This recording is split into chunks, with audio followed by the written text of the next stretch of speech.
नमस्कार दोस्तों, मैं हूं मनोज कुमार गुप्ता। आप देख रहे हैं मेरे चैनल को जिसका नाम है रेगुलर क्लासेस फॉर अकाउंट। सामने दिख रही है इनकम टैक्स की बुक और चैप्टर चल रहा है residence and tax liability. Question number 5 चलेगा। 5वां क्वेश्चन पढ़वाते हैं आपको, समझाते हैं क्या लिखा हुआ है।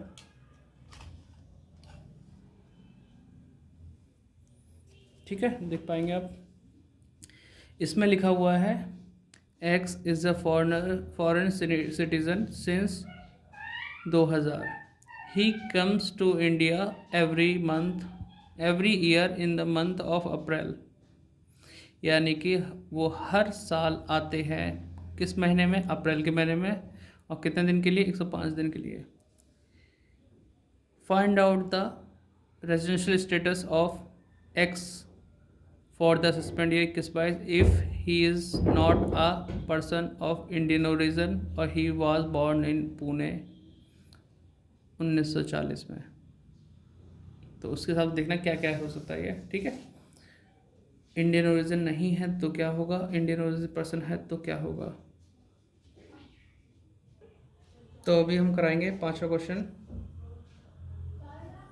और 2 पार्ट में कराना पड़ेगा। ये सोचकर कि एक्स जो है वो या तो ही is not a person of Indian origin वाला पर्सन नहीं है, नॉर्मल है कोई। तो उस केस में कैसे करेंगे? ठीक है, तो फर्स्ट पॉइंट लिखता हूँ a heading, X is not a person of Indian origin.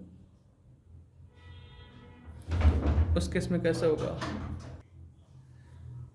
तो इसमें अगर इंडियन ओरिजिन पर्सन नहीं है तो नॉर्मल कंडीशन में देखा जाए तो यहाँ पे वो 105 दिन इंडिया में रह रहा है हर साल। ठीक है, तो इस कंडीशन में वो 60 दिन वाली कंडीशन पूरी कर रहा है नॉर्मल तरीके से देखा जाए तो यहाँ लिखेंगे x was in India for more than, देख पा रहे हैं बेटा, मोर देन 60 डेज, क्योंकि 2 कंडीशन पूरी करनी होती है तो दूसरे वाले कर रहा है।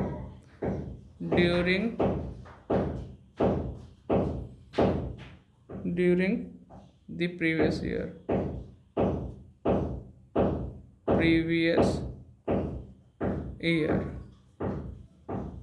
ठीक है,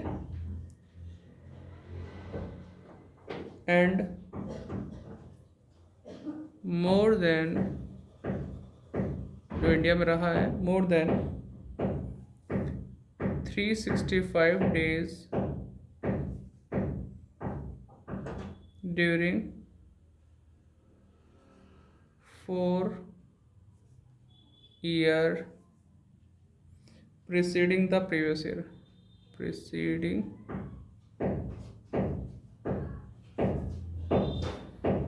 the previous year।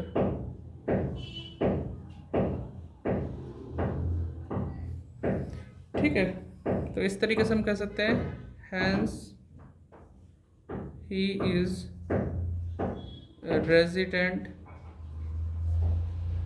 In India. ठीक है, ये हो गया हमारे पास। अब बाकी एडिशनल कंडीशन पे बात करते हैं कि वो पूरी हो रही नहीं हो रही, तो वो भी लगभग हो रही है पूरी। फर्स्ट हमारी हो जाती है he was in India for more than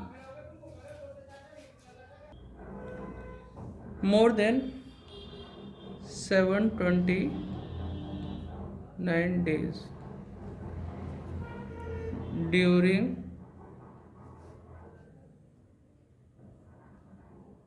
the previous year। बात समझ रहे हैं आप? He was in India for more than 729 days during the previous year. First. Second point आप लिखेंगे he was not non-resident in India for 9 years out of 10 years preceding the previous year.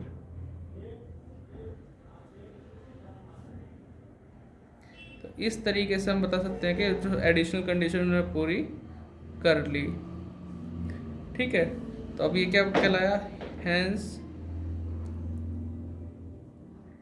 He is resident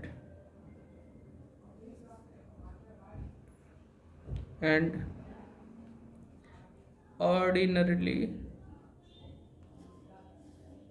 resident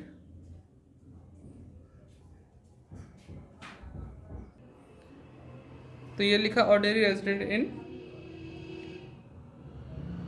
India.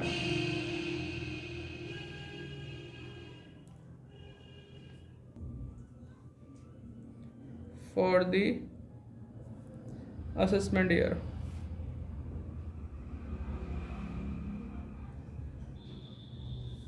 2021-22।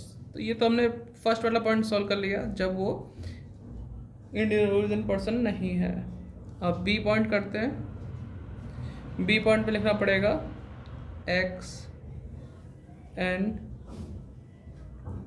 Indian origin.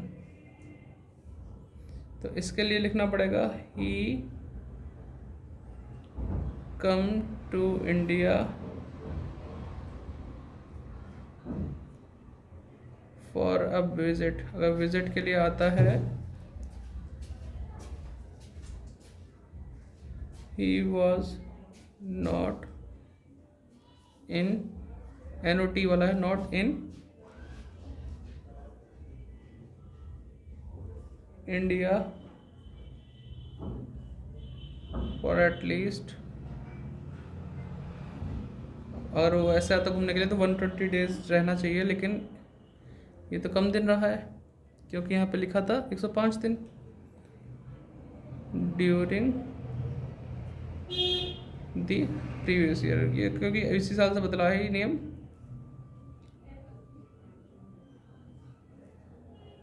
Hence he is non resident for the